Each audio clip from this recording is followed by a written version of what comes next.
This video walks through the process to make a very durable leather coin purse.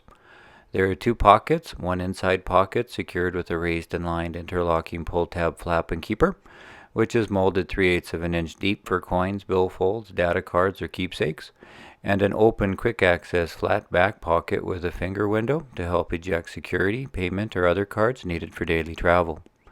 Other details include raised and lined reinforcement for higher wear areas, carved and hand-dyed decorations with eco-friendly products, and hand-stitched with durable bonded nylon thread through several layers of tough vegetable tan strap leather.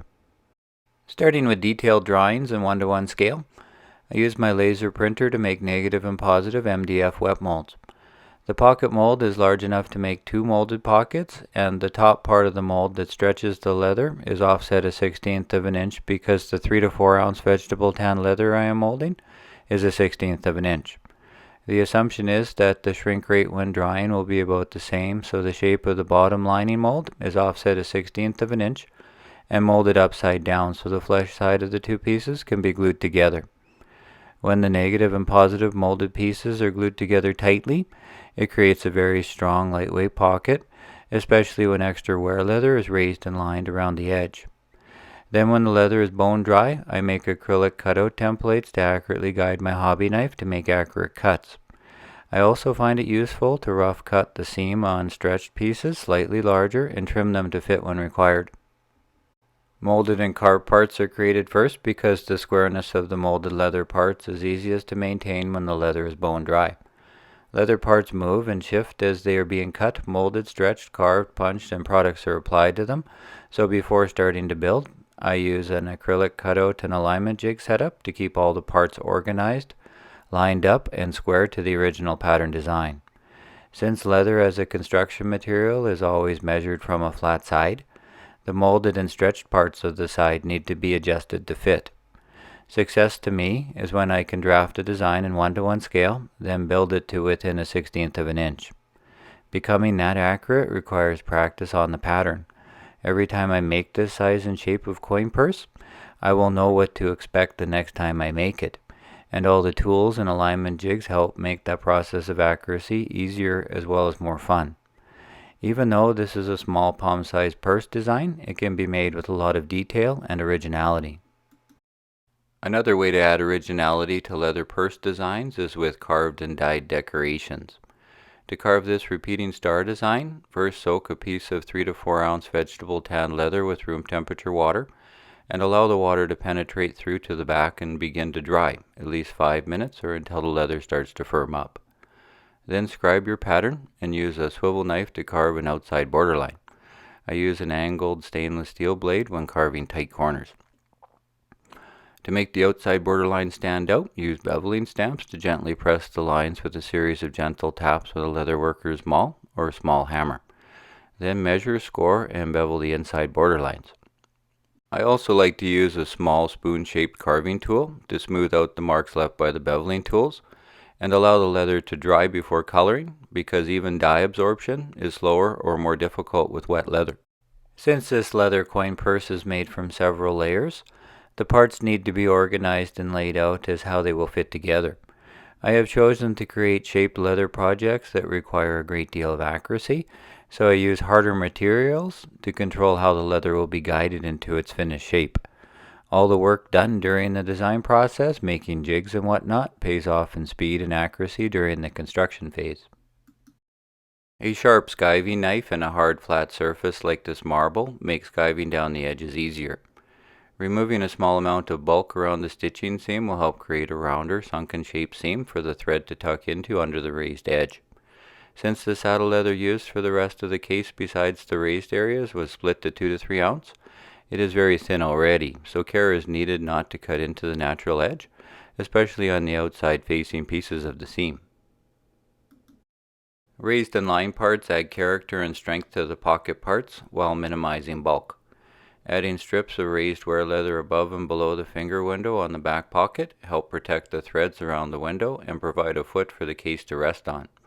The raised leather areas are 1/16 of an inch and glued in place first, then the top stretched tightly around them to create a seam for stitches to follow along easily when the glue dries, and the stitching holes are set. Even though the inside pocket is wet molded into shape, a reinforcing raised wear leather strip below the seam will make the opening stronger. To smooth out any air bubbles trapped between the layers when gluing, I use a heavy glass square burnishing tool with a uniform flat edge on a hard flat work surface like a slab of marble, and an assortment of modeling tools with round edges to gently contour the corner areas together tightly, creating a stronger bond. A fitted interlocking pull tab and keeper is like how a wooden drawer for a cabinet should fit. The space between the drawers and frame will be noticed if they are out by more than 1/8 of an inch, which is the same idea behind the accuracy of the raised and lined elements on the coin purse.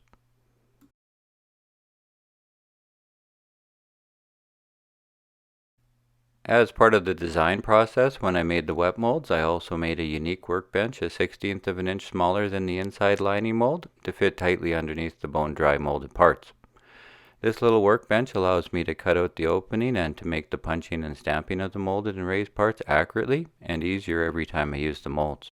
The pocket's frame is a thin layer with different thicknesses of leather attached to it.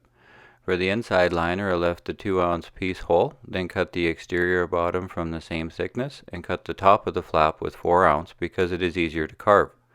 The exterior pieces were both overcut on the ends to create attachment tabs to trim later before joining the pieces together. An airbrush is an excellent way to apply dye to leather, but brushes and sponges work good too, especially when an uneven hand-dyed look is preferred. I find the saddle stitch the best choice to use for hand stitching leather. I use John James No. 004 Saddler's harness needles because they are small yet durable, and chose Ritza 0.6mm bonded nylon thread because it is very strong with tight fibers that resist a thread catching. I first lock the thread with a back stitch or two, then using an equal amount of pressure, the needles are passed back and forth through the punched holes to complete the saddle stitching. I think this process is much easier when there are no obstructions in the holes like spilled glue, etc., so waiting for parts to thoroughly dry is a good idea. After back stitching, the ends of the threads are cut off and melted to secure them against the adjoining thread. After stitching, the edges of the seam may have changed shape slightly, so burnishing the edges will help uniformly smooth them, hardening and aligning the edge in preparation of applying a nice painted finish. Edge painting adds strength as well as improving the appearance of the edge. A roller pen type applicator is how I like to apply edge paint and try to let a bead of paint stick to the edge in an even layer. If it does dry unevenly, I can always give a light sanding to flatten it out and apply a new layer of paint. Then use small pieces of plastic to raise the parts so the wet paint will not rub against the work surface. Since the flap lid is usually closed, I like to glue the bend around the curve, then glue and stitch the top part of the flap. The next step is to attach the pull tab. I like to rough up the edge a little bit where the pull tab will be attached and only glue the seam, leaving a little space behind the pull tab to make it move easier and create a hidden pocket behind it. Then get comfortable and stitch around the flap.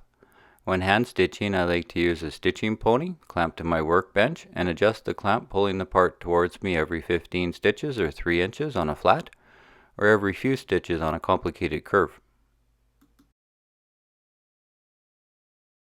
Obviously, molded parts are stretched and have the potential to recoil and change shape after molding, drying, and further processing, so rough cutting the pocket before other products are applied with a following trim cut to fit the pocket square during final assembly is a necessary step to think about before starting the project. Reverse angle stitching chisels are a luxury, allowing me to have the stitching holes line up when I punch holes for the reverse angled inside pocket seam. I like to use a flat surface instead of awkwardly punching through a deep, wet molded pocket with an awl into an unsupported seam. Neat's foot oil is an oil rendered and purified from the shin bones and feet of cattle, and it works well to soften and condition natural vegetable tan saddle leather. It needs to be applied with care though. I like to rub a little at a time to the surface with a small sponge applicator. Apply the oil in an even layer, and if the oil is absorbed quickly, I add a little bit more, but I do not let the oil pool on the surface and wipe off excess. I use more on the inside flap bend and inside of the molded pockets and less on the areas I want to remain stiff, like the exterior of the back pocket, pull tab, and keeper. Too much oil and it can leach out under pressure. It is easier to add and impossible to take away, so I like to finish with a wax type of a conditioner for a smoother and harder finish.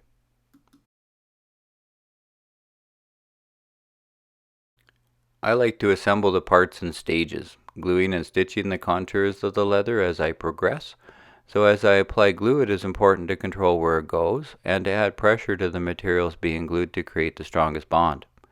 The keeper for the pull tab is easy to shape very precisely around the pocket and glued in place. However, glue is a temporary bond until the parts can be more permanently sewn together with a durable thread. After the keeper is stitched in place, the remaining attachment tabs can be trimmed flush with a skiving knife and all the remaining edges finished. The final conditioning is when the stiff building material is turned into a luxurious soft to the touch leather case. I like to use a Fiebing's oil and wax product called Aussie and use paper towels to rub it in and then remove the excess. A bone folder is an excellent tool to help open the back pocket a little bit, making it easier to condition inside the pocket. I will condition again in a few days after the conditioner has had a chance to be absorbed, then add more conditioner when needed.